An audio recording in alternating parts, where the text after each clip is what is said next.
सबसे पहले मैं आज भारत के पूर्व प्रधानमंत्री भारत रत्न पंडित जवाहरलाल नेहरू जी की 62वीं पुण्यतिथि के ऊपर अपनी तरफ से हरियाणा प्रदेश कांग्रेस की तरफ से और समस्त हरियाणा वासियों की तरफ से उनको नमन करते हैं, उनको श्रद्धा सुमन अर्पित करते हैं और उनके द्वारा बताए हुए रास्ते और जिस तरीके से उन्होंने देश आज़ाद होने के बाद में एक आधुनिक भारत की जो नींव रखी, शिल्पकार कहा जाए एक भारत के निर्माता के रूप में, उनको सभी याद करते हैं और उनको नमन करते हैं।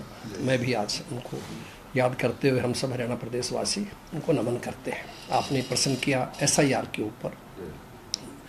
देखिए, ठीक बात है आपकी कि 5 तारीख से हरियाणा भी उन प्रदेशों में शामिल है जहां SIR की प्रक्रिया शुरू होनी है। उसी के मद्देनज़र हम लोगों ने आज हर BLA 1 मीन्स हर असेंबली के ऊपर एक जो जिम्मेदार व्यक्ति है जिसने चुनाव लड़ा हो या विधायक हो, कैंडिडेट हो या उनके द्वारा नामित कोई व्यक्ति हो, उन लोगों की हमने आज मीटिंग बुलाई है और उस मीटिंग में न केवल हरियाणा प्रदेश की तरफ से हम सब लोग बात करेंगे, अपितु इसके साथ साथ में ऑल इंडिया कांग्रेस कमेटी से भी विशेष रूप से जो परीक्षण के लिए उनके प्रशिक्षण के लिए भी कुछ साथी आए हुए हैं जो सीनियर लोग हैं, दूसरे प्रदेशों में गए, उनको अनुभव है, तो वो भी अपने तरीके से उनको अंदर पीछे हॉल के अंदर उनको सब बातें विस्तार समझाएंगे। हमारा यही एक मकसद है कि आने वाले समय के अंदर जब प्रक्रिया शुरू हो तो सही वोटर चिन्हित होना चाहिए, उसके साथ कोई ज्यादती ना हो, उसका नाम नहीं कटे और गलत वोटर शामिल नहीं होने पाए। किसी की डेथ हो गई हो, कोई ट्रांसफ़र हो गया हो, उनका नाम कटना चाहिए। बूथ के ऊपर बहुत ज़रूरी है कि अगर हम मुस्तैदी रहेंगे तो फिर आने वाले समय के अंदर हम लोगों को फ़ायदा रहेगा। तो इसलिए मेरा ये प्रयास है, हमारा कांग्रेस पार्टी का ही प्रयास है कि हम हर बूथ के ऊपर हमारा जो BLA 2 होगा प्रत्येक बूथ के ऊपर वो सजग रहे, उसको जानकारी में होना चाहिए, उसको हम ट्रेन करें। आज हम यहाँ बात करेंगे, आगे जाके हम जिलों में अपने अपने BLA 2 बुलाएंगे और बुला करके उनको इस बात के लिए तैयार किया जाएगा किस तरह से आपको काम करना है। फार्म नया है, 18 साल की उम्र है तो फार्म शायद 6 है, उसके लिए दूसरा एक फार्म 7 है, कोई कटिंग है तो एक सुधार करना है, फ़ोटो नाम का तो 8 है। इस तरह से अलग अलग जो प्रक्रिया है सरकार की तरफ से उसको सब जानते हुए और ताकि आराम से हर आदमी तक बात पहुँचे और सही मायने के अंदर सही वोटर की शुद्ध वोटर लिस्ट बने, ये हमारा प्रयास है। ये सहयोग है एक तरह से कांग्रेस की तरफ से, क्योंकि हम गलत नहीं चाहते, हम चाहते सही चीज़ सही प्रक्रिया हो। और कांग्रेस पार्टी जैसा आप जानते हैं लोकतंत्र में विश्वास रखती है, तो लोकतंत्र जब भी मजबूत बनेगा जब हम वोटर लिस्ट को और इस सिस्टम को ठीक रखेंगे। अध्यक्ष जी, लगातार एक चीज़ कही गई थी कि सही वोट जो है वो नहीं कटना चाहिए। बंगाल और बिहार जगहों का उदाहरण भी दिया गया, लेकिन सत्ता पक्ष का ये कहना है कि सही नहीं, फर्जी वोट काटे जाते हैं, जो लोग नहीं हैं उनके वोट बने हुए हैं उनको हटाया जाता है। सर क्या कहेंगे आप?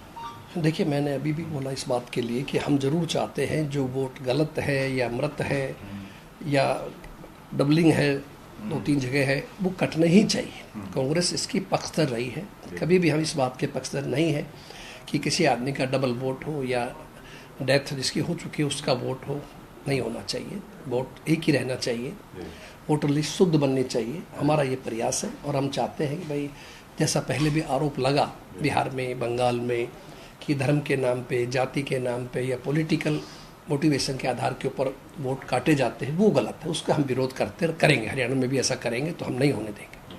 3 जून को एक महत्वपूर्ण विधायक दल की बैठक बुलाई गई है, क्या एजेंडा रहने वाला है उस बैठक का? इस बारे में आप विधायक दल के नेता आदरणीय हुड्डा साहब ही आप बता पाएंगे, क्योंकि ये उनके संज्ञान का मामला है। तो जी। कल प्रेस कॉन्फ्रेंस कर रहे थे DGP साहब, उन्होंने कहा कि जो आपके घर पर बदमाश आए थे उनको पकड़ लिया है, क्या अपडेट है? हाँ, मैंने भी वो देखा था, पढ़ा था और सुना था सोशल मीडिया के माध्यम से भी।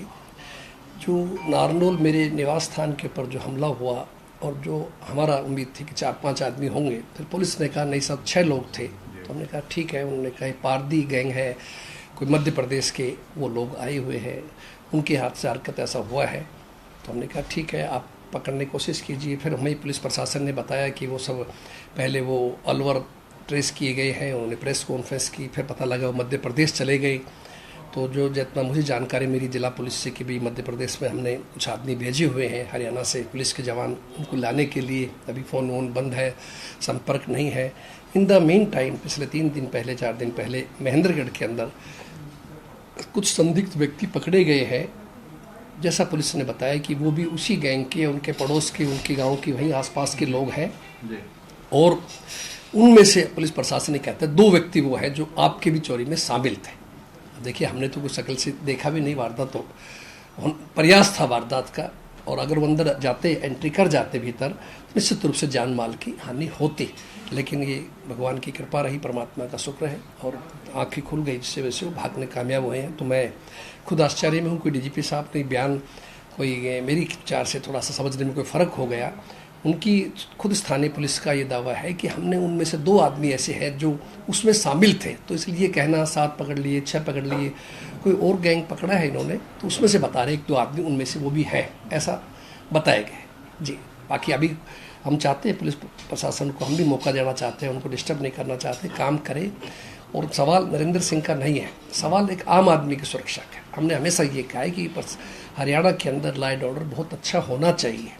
पहले लोग यूपी से काम धंधा नहीं करते थे, गाजियाबाद वगैरह में देखा होगा आपने, हरियाणा पसंद करते थे कि अमन चैन होता था। आज जो एनसीआरबी की रिपोर्ट्स आई, आपने भी देखा होगा, शायद 2023 का था वो, तो उसके अंदर तो बिहार से भी ऊपर हरियाणा की स्थिति है। लेकिन हम चाहते हैं, इसमें जो डीजीपी हैं हरियाणा के, उन्होंने एक रिपोर्ट, उन्होंने कहा कि भ्रम फैलाया जा रहा है, 9.8% जो है वो क्राइम ग्राफ घटा है हरियाणा में।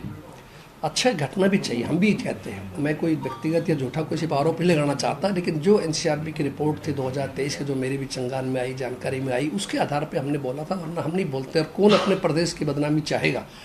सवाल सत्ता का नहीं है, सवाल अपने प्रदेश का भी तो है ना। आप और हमारा खुद का भी तो हम स्टेट है, तो हमने गलत बयान क्यों करें? नहीं करने चाहिए। तो इसलिए कि जो जानकारी में आया तो यही था कि प्रदेश की हालत अच्छी नहीं है।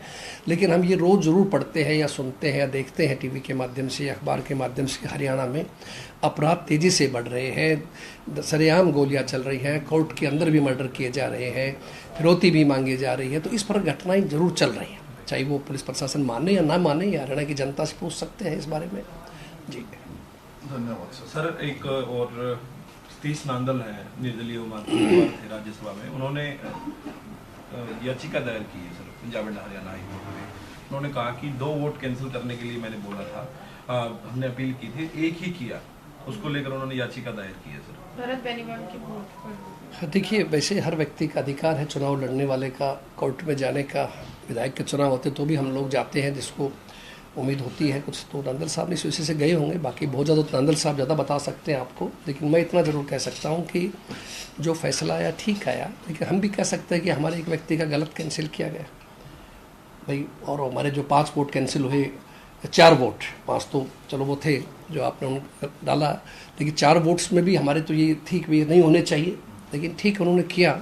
लेकिन अंत में हमारा एक उम्मीदवार हमारा विजयी रहा। तो इसमें देखिए उनका अधिकार है, वो ज़्यादा बता सकते हैं इस बारे में क्या ठीक है। थैंक यू जी, धन्यवाद धन्यवाद सर।